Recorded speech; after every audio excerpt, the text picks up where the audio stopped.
Hello everyone, I am Almas Beg from Bhopal and in today's class I am going to teach you 9th class NCERT prescribed textbook Beehives poem 1।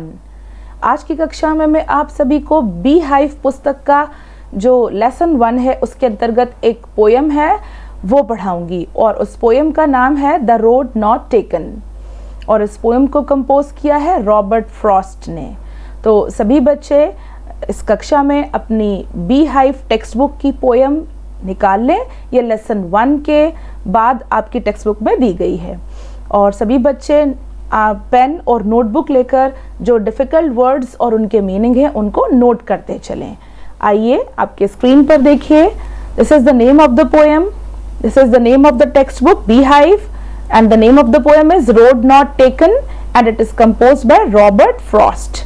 Robert Frost जो है बच्चों वो एक American poet हैं।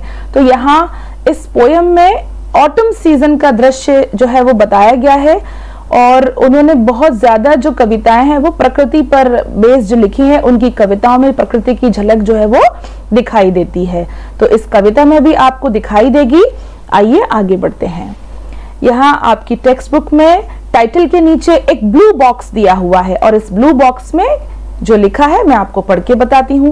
पहले तो हम title को समझेंगे। The road not taken, road का मतलब होता है सड़क, मार्ग, और ऐसा मार्ग जो अभी तक नहीं चुना गया। Not taken, taken, taken is the third form of take. Take का मतलब होता है लेना, टेक, टुक, टेकन, यानी ऐसा मार्ग जो अभी तक चयन जिसका नहीं किया गया। तो यहाँ पर वास्तविक मार्ग की बात नहीं हो रही है, यहाँ पर सड़क पर चलने की बात नहीं हो रही है, बल्कि यहाँ पर सिंबॉलिक रूप से यहाँ पर बात हो रही है कि जीवन में आगे बढ़ने के लिए हमें जो मार्ग चुनना पड़ता है, कई बार ऐसे मुकाम आ जाते हैं कि हमारे आगे 2 मार्ग होते हैं, हमें उनमें से एक का चयन करना पड़ता ही है। अभी आप क्लास 9th में पढ़ते हैं, क्लास 9th के बाद आप 10th में जाएंगे और 10th में जाने के बाद आपको सब्जेक्ट का चयन करना होगा। तो यहाँ पर इस प्रकार के चयन की बात हो रही है कि आपसे जीवन में ऐसे फैसले ना हो जाएं जिनके लिए आपको बाद में पछतावा हो। तो आइए ब्लू बॉक्स में क्या लिखा है इसे पढ़ते हैं। This well known poem is about making choices. ये जो पोएम है, कविता है, ये वेल नोन है, यानी जानी मानी कविता है। इसको सभी लोग अच्छी तरह जानते हैं, सभी पढ़ चुके हैं। And it is about making choices, और ये चॉइसेस यानी निर्णय लेने के बारे में है कि हम अपने जीवन में जो निर्णय लेते हैं, जिन चीजों का चयन करते हैं, उसके बारे में है। And the choices that shape us, और ऐसे चॉइस, ऐसे चयन जो हमारे भविष्य को शेप देते हैं, यानी उसको आकार देते हैं। हम बड़े होकर जो भी बनते हैं उन चॉइसेस के कारण, उन चयनों के कारण बनते हैं। Robert Frost is an American poet. Robert Frost एक अमेरिका के कवि है। Who rights simply but insightfully, जो कि सिंपली यानी बहुत साधारण कविताएं लिखते हैं, लेकिन उनकी कविताएं पैनी दृष्टि वाली होती हैं। इनसाइटफुली मतलब पैनी दृष्टि वाली है। तो वो सामान्य कवि, बहुत ही साधारण विषयों पर लिखा है, लेकिन बहुत ही पैनी दृष्टि से परखने के बाद उन्होंने उन विषयों पर लिखा है। अबाउट कॉमन ऑर्डिनरी एक्सपीरियंसेस, किसके बारे में लिखा है? सामान्य, बिल्कुल मामूली से एक्सपीरियंस यानी तजुर्बे, जो जीवन के तजुर्बे जो हम जीते हैं, उम्र बढ़ती जाती है, उन तजुर्बों के ऊपर उन्होंने छोटे छोटे विषयों को लेकर कविताओं की रचना की है। तो कितनी बातें हमने इस ब्लू बॉक्स से सीखी कि this poem is about the choices. ये चॉइसेस के बारे में है, निर्णय लेने के बारे में है, जिन पर हमारी लाइफ डिपेंड करती है और हमारे जीवन को आकार मिलता है। यहाँ से यही जाना कि रॉबर्ट फ्रॉस्ट जो है वो एक अमेरिकन पोएट है, जो कि सिंपल राइटिंग्स यानी साधारण रूप से साधारण लेखनी में लिखते हैं, लेकिन उनकी जो कविताएं हैं वो इनसाइटफुल यानी बहुत ही पैनी दृष्टि वाली होती है और वो कॉमन ऑर्डिनरी एक्सपीरियंस का उन्होंने अपनी कविताओं के थ्रू वर्णन किया है। आगे चलते हैं। देखिए, here is a picture before you. आपके सामने एक तस्वीर है जिसमें आप देख रहे हैं कि एक रोड है और जो आगे चल के दो भागों में विभाजित हो गई है। अब यहाँ पे वो दो मार्ग दर्शा रही है और यहाँ उसके चारों ओर येलो कलर के ट्रीज हैं, येलो कलर के जंगल यानी जंगल दिखाई दे रहा है और उसमें येलो ट्रीज हैं। अब येलो कलर किस चीज को बताता है बच्चों? येलो कलर बताता है कि पत्ते जो है पेड़ों के वो धूप खा खा कर सिक गए हैं, पीले पड़ गए हैं। यानी हमारे भारतवर्ष में इस मौसम को हम कहते हैं पतझड़ का मौसम और अमेरिका में इसे कहते हैं ऑटम सीजन। तो ऑटम सीजन ऐसा सीजन है, ऐसा मौसम है जिसमें पेड़ अपने पत्तों को शेड करते हैं, झड़ा देते हैं, गिरा देते हैं और वो पत्ते जो है मार्ग पर पड़े हुए हैं। आगे चलिए अब हम अपनी पोएम को शुरू करते हैं। The roads diverged in a yellow wood and sorry I could not travel both and be one traveller long I stood and looked down one as far as I could to where it bent in the undergrowth. Then took the other just as fair and having perhaps the better claim because it was grassy and wanted wear, though as for that the passing there had warned them really about the same. And both that morning equally lay in leaves, no step had trodden black. Oh, I kept the first for another day, yet knowing how way leads on to way, I doubted if I should ever come back. I shall be telling this with a sigh. Somewhere ages and ages hence, two roads diverged in a yellow wood and I took the one less travelled by, and that has made all the differences. तो बच्चों आपने कविता का recitation, कविता का पाठ ध्यान से सुना। इसके बाद आपको स्वयं इस पोएम को रिसाइट करना है। कविता के पढ़ने को हम रिसाइट करना कहते हैं, रेसिटेशन कहते हैं। You will also practice reciting the poem as I did before you. जैसा मैंने आपको पढ़ के बताया, आप भी इसको पढ़ने का अभ्यास करेंगे, प्रयास करेंगे। अब इसके हम मीनिंग समझते हैं, अर्थ समझते हैं। Note down in your notebook, जहां कहीं आपको कठिनाई आए आप इसको नोटबुक में नोट करते चलेंगे। We are starting from the first stanza. हम पहले स्टैंजा से शुरू करते हैं। Two roads diverged in a yellow wood. देखिए अभी आपको चित्र के माध्यम से बताया गया था कि these are the two roads. पहले ये एक सड़क थी, एक मार्ग था, अब ये टू रोड्स हैं and they are diverged. Diverged का मतलब होता है सेपरेटेड, विभाजित होना। This single road is diverging into two roads. ये जो एक सड़क है अब ये दो रोड्स में विभाजित हो रही है और कहाँ हो रही है? In yellow woods. ये देखिए येलो वुड्स यानी पीले जंगल में विभाजित हो रही है। Two roads diverged in a yellow wood and sorry I could not travel both. और जो पोएट है वो पोएट वहां खड़ा हुआ है और वो खड़े होकर ये सोच रहा है कि सॉरी मैं इन दोनों रोड्स को नहीं ट्रेवल कर सकता। यानी बोथ यानी ये जो टू रोड्स हैं इनके लिए बोथ शब्द आया है, दोनों। ये दोनों ही रोड्स पर ट्रेवल करना, यात्रा करना मेरे लिए संभव नहीं है। एंड बी वन ट्रेवलर, क्योंकि मैं एक यात्री हूं। लॉन्ग आई स्टूड, मैं खड़ा हुआ हूं। And looked down one as far as I could, और एक सड़क पर मैं देख रहा हूं as far as I could, जितनी दूर तक मैं मेरी नजर जा सकती है उतनी दूर तक मैं इस रोड को देख रहा हूं।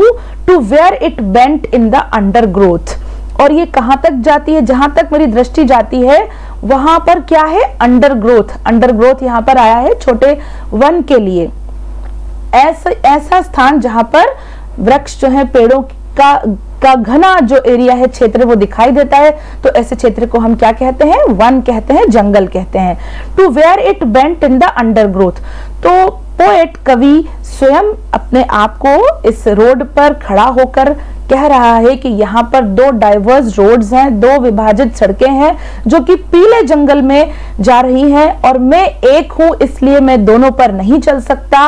एंड बी वन ट्रेवलर, और एक होने की वजह से लॉन्ग आई स्टूड में खड़े होकर सोच रहा हूं कि एंड लुक्ड, और देख रहा हूं as far as I could, के जितनी दूर तक भी मैं देख सकता हूं। And to where it bent, और वहां तक जहां तक ये रोड छोटे छोटे जो जंगल है, घना जंगल है, उसमें जाकर बेंट हुई है, मुड़ी है। तो यहाँ पर आपको इसको सिंबलाइज किया गया है, यहाँ पर इससे तुलना की गई है आपके जीवन के निर्णय की, कि आपके जीवन में भी ऐसा समय आएगा जब आपको निर्णय लेना होगा और आपको दो चीजें दिख रही होंगी, उनमें से आपको एक का चयन करना होगा। और अगर आपने बाय मिस्टेक गलत मार्ग चुन लिया, गलत रास्ता चुन लिया, तो आपको जीवन भर पछताना पड़ेगा और आप फिर उस पहले वाले रास्ते पर लौटकर भी नहीं आ पाएंगे। तो निर्णय के समय, चॉइस के समय आपको बहुत ही केयरफुल होना है कि हमें किस मार्ग का चयन करना है। आगे बढ़ते हैं। Then took the other just as fair and having perhaps the better claim because it was grassy and wanted wear, though as for that the passing there had warned them really about the same। अब यहाँ पर poet Robert Frost कह रहे हैं then took the other, और मैं खड़े होके देख रहा था, ऑब्जर्व कर रहा था, लेकिन मैंने टुक द अदर, जो दूसरी रोड थी उसको लिया, उसका चयन किया। टेक का सेकेंड फॉर्म है टुक, टुक का मतलब है लिया। जस्ट एज फेयर, क्यों लिया? क्योंकि वो फेयर है, एज गुड एज अदर, क्योंकि जैसी पहली सड़क दिख रही है, पहला मार्ग दिख रहा है, वैसा ही मुझे ये दूसरा मार्ग दिख रहा था, अदर यानी दूसरा। तो मैंने सोचा ये भी वैसा ही है और दूसरा भी वैसा ही है, तो मैं क्यों ना इसका चयन कर लूं। And having perhaps the better claim, और यहाँ पर जो बेटर क्लेम का तात्पर्य है बेटर ऑप्शन, मुझे लगा कि ये जो चयन है, ये जो विकल्प है मेरे लिए बेहतर होगा। बिकॉज इट वॉज ग्रासी, और क्यों? क्योंकि ये ग्रासी था, इस मार्ग के ऊपर ग्रास यानी घास दिख रही थी। एंड वांटेड वेयर, और वांटेड वेयर का मतलब है हैड नॉट बीन यूज्ड, ऐसा मार्ग जो अभी तक यूज नहीं हुआ था, जिसका उपयोग नहीं हुआ था।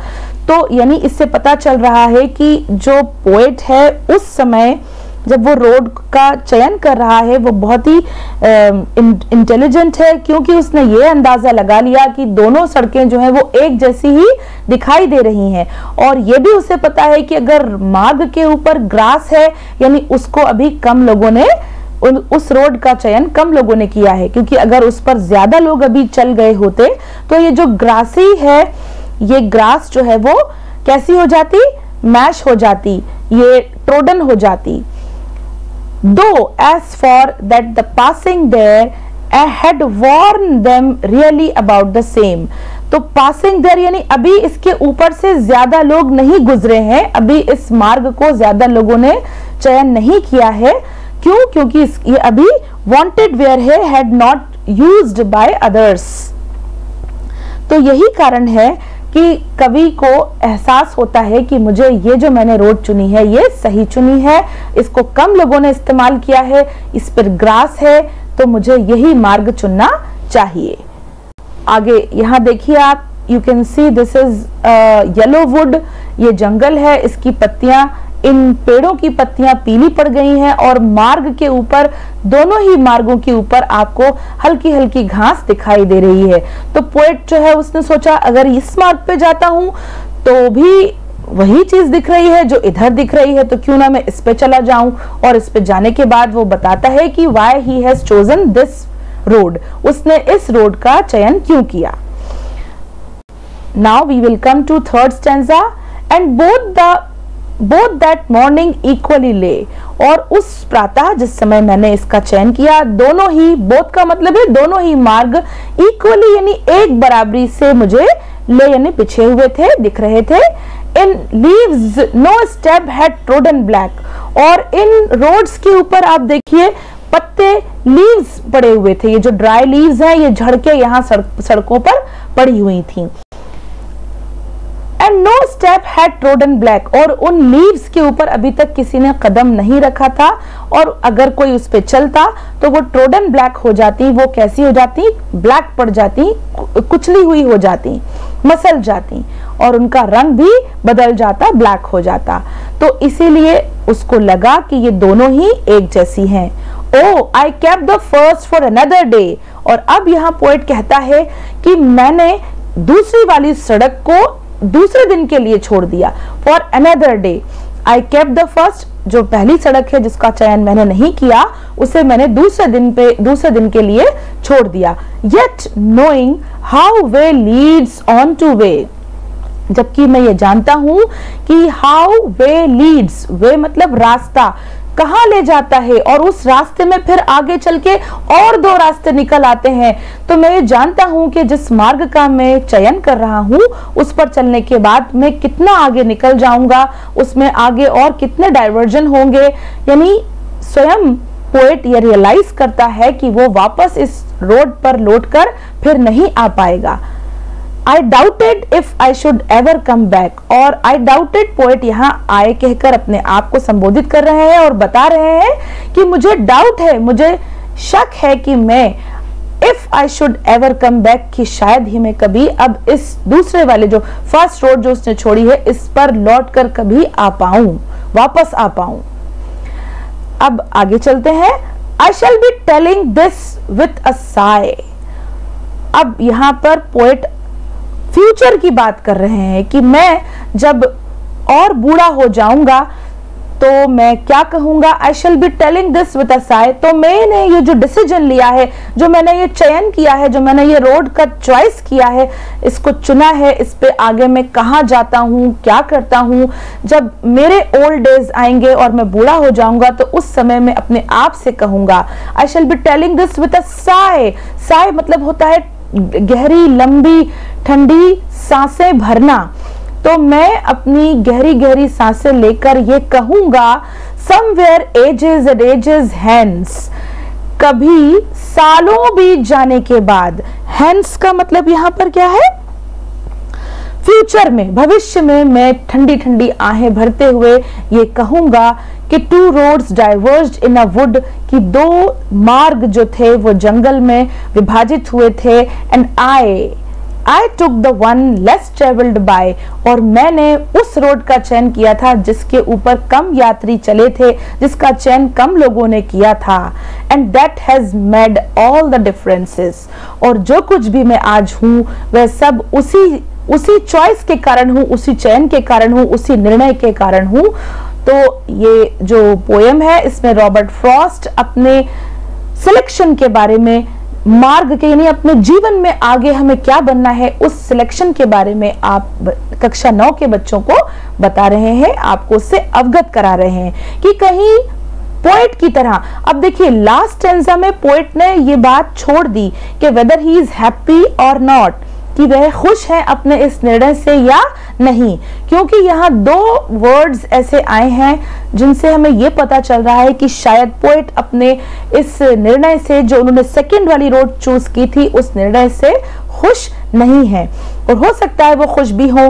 तो यहाँ आपको यही बात समझाई जा रही है कि हम मार्ग ऐसा चयन करें, ऐसा निर्णय लें जिसमें हमें कभी लाइफ में रिग्रेट नहीं करना पड़े, पछताना नहीं पड़े। क्योंकि यहाँ पोएम के थ्रू आपको बताया गया है कि जब हम किसी रास्ते का यानी किसी भी विकल्प का चयन करते हैं तो हमें कई बार कठिनाइयों का सामना करना पड़ता है। ऐसा नहीं है कि हम अगर दूसरा निर्णय लेते तो वहां नहीं करना पड़ता। हर चयन में, हर चॉइस में हमको डिफिकल्टीज तो फेस करना ही पड़ेंगी, और उन डिफिकल्टीज को फेस, लेकिन फिर भी हमें सोच समझकर, अक्लमंदी के साथ, होशियारी के साथ, क्लेवरनेस के साथ अपने लाइफ के लिए, फ्यूचर के लिए डिसीजन लेना चाहिए, ताकि हमें बाद में पछतावा ना हो कि हम बहुत आगे निकल गए, अब हम लौट कर वापस नहीं जा सकते। जैसे मान लीजिए एक छोटा सा एग्जाम्पल, आप 10th क्लास में जाएंगे और आपको कॉमर्स लेना है, साइंस लेना है, मैथ्स लेना है, तो आपको सोच समझ कर लेना है कि आपको आगे करना क्या है, आपका लाइफ का एम क्या है, कैन यू अचीव दैट, क्या आप उसे प्राप्त कर सकते हैं, उसकी कैपेसिटी आपके अंदर है। तो ये छोटी छोटी सी बातें आपको आपके लाइफ में अचीवमेंट की ओर, आपके गोल की ओर लेकर जाएंगी। अब आगे चलते हैं कि इसके कुछ डिफिकल्ट वर्ड्स और मीनिंग है जो आपकी टेक्स्ट बुक में दिए हैं। देखिए यहाँ पर इस चित्र में आप देख सकते हैं, द पोएट इज स्टैंडिंग, मान लीजिए आप हैं ये, और ये टू डाइवर्स रोड्स हैं which are seen in this picture. Now you have to choose the path. देखिए यहाँ पर डार्क कलर दिखा है और यहाँ पे ब्राइट कलर दिखा है, और ये ग्रीन एरो से शो किया गया है और ये रेड एरो से। तो आप खुद देख सकते हैं कि आपके सामने यहाँ पर दृष्टि स्पष्ट दिखाई दे रही है कि क्या चीज मैं चुनूं। मोस्ट प्रोबेबली आप ये ब्लू वाला जो साइड है इसको चूज करेंगे, क्योंकि यहाँ आपको रोशनी दिखाई दे रही है और यहाँ डार्कनेस दिखाई दे रही है। तो it is up to you which road will you choose, कौन सा मार्ग आप चुने ये आप पर डिपेंड करता है। ऐसी स्थिति हर व्यक्ति, हर कक्षा 9, 10, 11 के बच्चे के जीवन में आती ही है, तो आपको बहुत सोच समझकर फैसला करना है। यहाँ पर ग्लॉसरी मतलब डिफिकल्ट वर्ड्स हैं जिनको आपको नोटबुक में लिखकर याद करना है। डाइवर्ज का मतलब है separated and took a different direction, विभाजित किया गया, है ना। अंडरग्रोथ का अर्थ है dense growth of plants and bushes, झाड़ियों और पेड़ों की घना क्षेत्र जो झाड़ियों और पेड़ों से भरा हुआ है, यानी मान लीजिए छोटा सा जंगल, that is called undergrowth. Now wanted wear का अर्थ है हैड नॉट बीन यूज्ड, ऐसी चीज जिसका अभी तक यूज नहीं किया गया, उपयोग नहीं किया गया।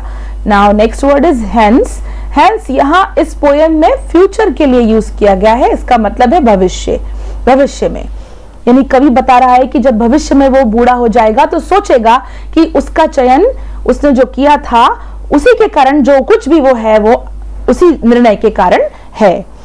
आगे चलते हैं। This question is very important for final exam. Where does the traveller find himself, what problem does he face. Where does the traveler find himself, कवि अपने आप को कहाँ पाता है, and what problems यानी क्या समस्याएं does he face, वो सामना करता है, किन समस्याओं का सामना करता है।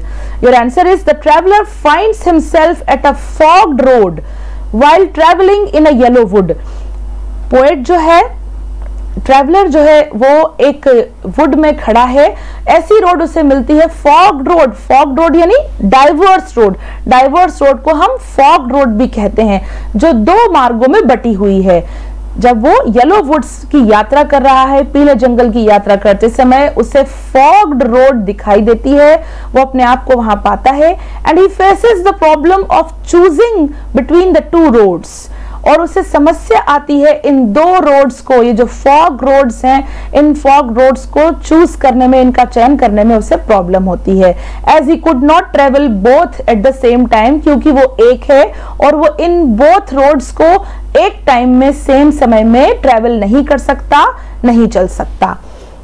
Now discuss what these phrases mean to you। बच्चों यहाँ पर 5 फ्रेजेस आपको दी गई हैं स्क्रीन पे। इन फ्रेजेस का मतलब पूछा है कि आप इनका अर्थ बताइए, यानी पोयम में आपने इनको पढ़ा तो आप इनसे क्या समझते हैं। फर्स्ट है अ येलो वुड, हम इसका मतलब आपको समझा चुके हैं। The phrase a yellow wood signifies the autumnal setting of the poem. अब मैंने आपको बताया था कि ऑटम सीजन होता है, पतझड़ का मौसम, जिसमें पेड़ों के पत्ते पीले पड़ जाते हैं। तो इससे ये पता चल रहा है कि जो पोयम है उसमें जो कवि ने कल्पना की है वो ऑटम की सेटिंग है, यानी ऑटम सीजन में कवि ने कल्पना कर इस पोयम को लिखा है। तो yellow wood signifies the autumnal season of the poem. Now the next phrase is it was grassy and wanted where.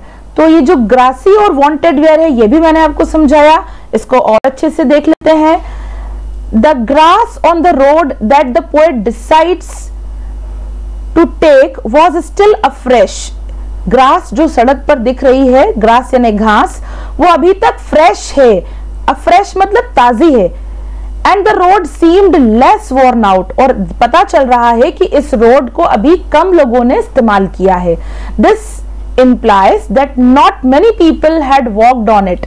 इससे यह पता चलता है कि अभी इस रोड पर ज्यादा लोगों ने ट्रेवल नहीं किया है, ज्यादा लोगों ने इसका चयन नहीं किया है। Now the next phrase is the passing there। passing there का क्या मतलब है? passing there से मतलब है this refers to the people passing through the road। ये बता रहा है कि लोग जो कि इस रोड से गुजर रहे हैं, इस पर यात्रा कर रहे हैं, इस पर चल रहे हैं। Next phrase is leaves no step had trodden black. Leaves यानी पत्ते, no step had trodden black. आइए इस फ्रेज को समझते हैं। This means that there were no foot marks on the leaves strewn on the paths since nobody had walked on them। मैंने आपको कविता के अर्थ भी समझाया था कि ट्रोडन ब्लैक, अभी जो लीव्स हैं वो कैसी है, not know footmarks on the leaves, in leaves इन पत्तियों के ऊपर अभी किसी के फुटमार्क्स नहीं है, पैरों के निशान, फुटमार्क्स है ना पैरों के निशान। और स्ट्रून का मतलब है फैली हुई, तो ये जो लीव्स यहाँ पर फैली हुई हैं उन पर अभी किसी के पैरों के निशान नहीं है। The paths since nobody had walked on them, क्योंकि अभी तक उन पर कोई चला नहीं है। Now the fifth phrase is before you, how way Leeds on two way, how way Leeds on two way phrase का क्या तात्पर्य है? Here the poet refers to the fact that one road always leads on to another and so on. ये last stanza में poet ने use किया है कि इससे बताया गया है कि किस प्रकार एक रोड जो है, one road always leads on to another and so on, एक रोड जो है आगे चलकर उससे फिर दो रोड निकल आते हैं और फिर उसके अलग अलग रोड से अलग अलग मार्ग जो है वो बढ़ जाते हैं। तो इससे ये बताया गया है कि एक बार एक निर्णय लेने के बाद, एक मार्ग का चयन करने के बाद वापस लौट कर आना बहुत मुश्किल है, यहां तक कि नामुमकिन है। तो पहली बारी जो चयन किया जाए वो सही किया जाए। आगे देखते हैं,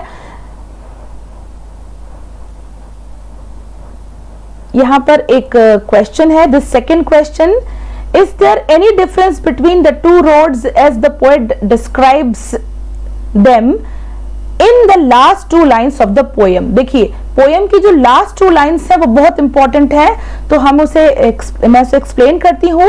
is there any difference between the two roads as the poet describes them in the last two lines of the poem.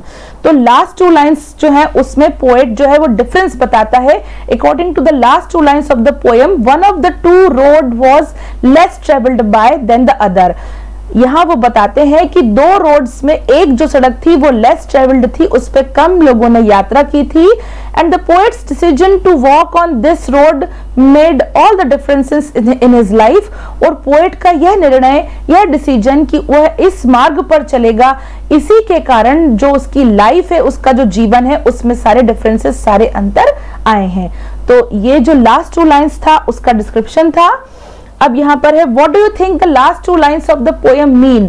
अब इन्हीं लास्ट की दो पंक्तियों के ऊपर एक और प्रश्न आपकी पुस्तक में दिया गया है, और देखिए, looking back does the poet regret his choice और एक्सेप्ट इट।